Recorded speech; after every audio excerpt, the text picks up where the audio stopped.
A day in my life as a tendera at ina ng 3 kong anak. Charot! 2 lang. Akala nyo nga 3 eh. Magandang araw mga suki.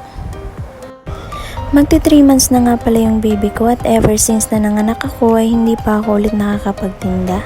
Kung minsan tumutulong na lang ako sa pagre-repack pero hindi ako nagpapakapagod ng sobra dahil baka mabinat ako. At eto nga pala mga suki, maaga ako ngayong araw bumangon para tulungan ng boy namin at pagbaba ko nga pala dito sa baba ay nakita ko marami nang namimili sa kanya. At dito nga pala sa video na ito ay nakunan ko yung mga suki namin. At nagtataka lang ako bakit lahat kami ang bibilis namin kumilos dito, pati itong si kuya ang bilis magmaneho. Uy! Charot! At napansin ko guys, dito nga pala parang napakakulimlim ng langit at walang araw. At dahil hindi nga kami nakakapanood ng balita, hindi ko alam kung andito pa rin si Leon. At paglabas ko nga dito guys, napansin ko ang dami naming basura sa harapan kaya naman kinuha ko yung walis at daspan at nagwalis akong utay-utay. Pero dahil maraming ang namimili, eto sunod-sunod sila, hindi rin ako makatapos sa gawa.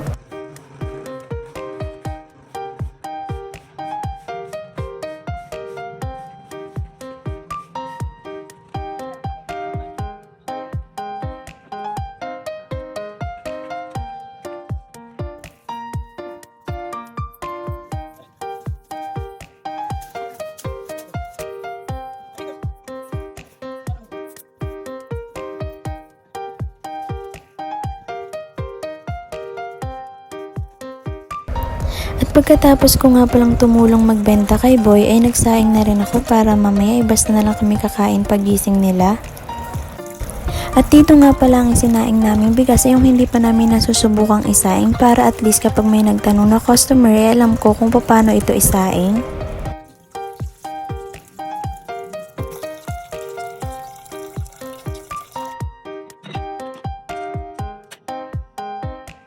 At pagkasigang ko nga pala ng sinaing, bumalik na ako sa tindahan para tulungan ulit si Daboy.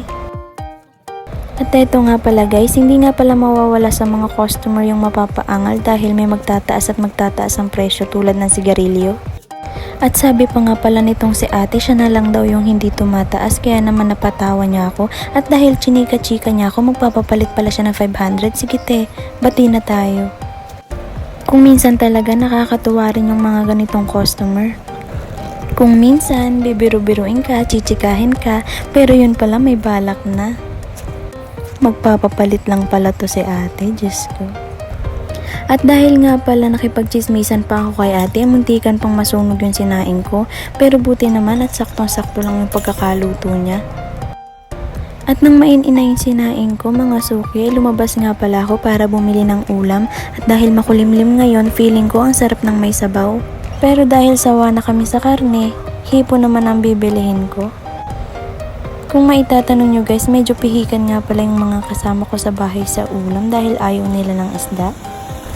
Kaya madalas gulay ang ulam namin.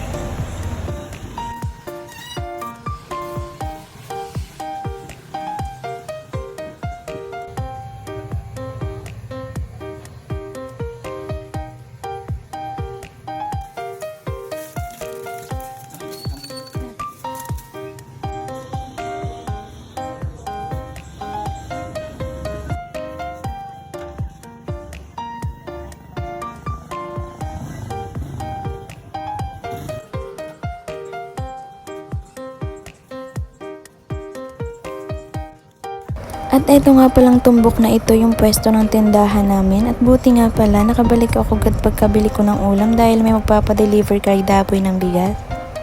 Kaya naman hindi ko pa maluluto yung ulam na binili ko dahil walang tatao dito sa tindahan. Buti na lang mga suki, masipag yung boy namin dahil kapag may order sa amin gusto niya i-deliver niya agad kasi ayaw niyang magalit yung mga customer namin. At nakakatuwa din nga pala mga suki kasi yung mga tindahan na katabi namin ay sa amin kumukuha ng kanilang paninda. Tulad nga pala nito ni ate dahil wala na raw nga pala siyang paninda na itlog. Uy, ate dahan-dahan, ang bilis mong pumili ng itlog. At eto nga pala si Ricky, bumili siya ng 2 container ng palm oil ngayong araw.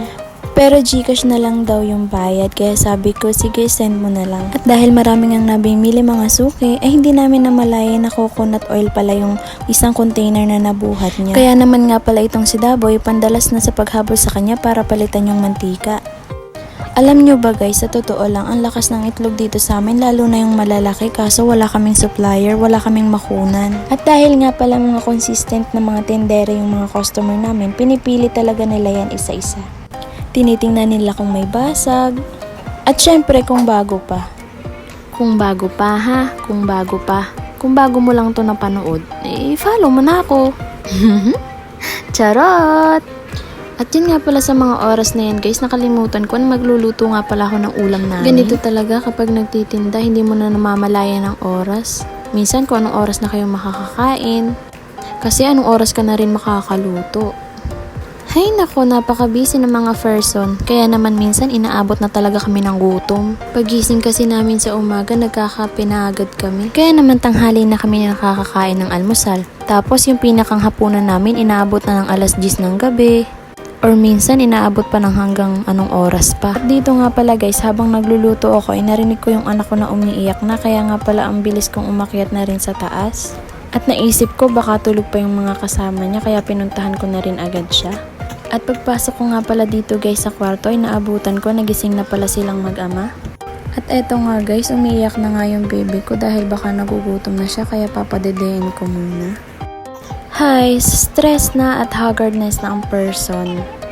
Pero okay lang yan, basta lahat kaming pamilya malusog at walang may sakit sa amin at tuloy ang benta. Kasi pag walang benta, wala kaming pambayad ng utang.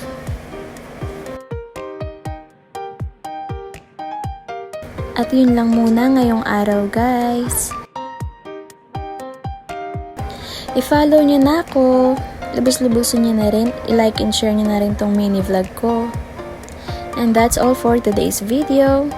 Thanks for watching. Bye-bye!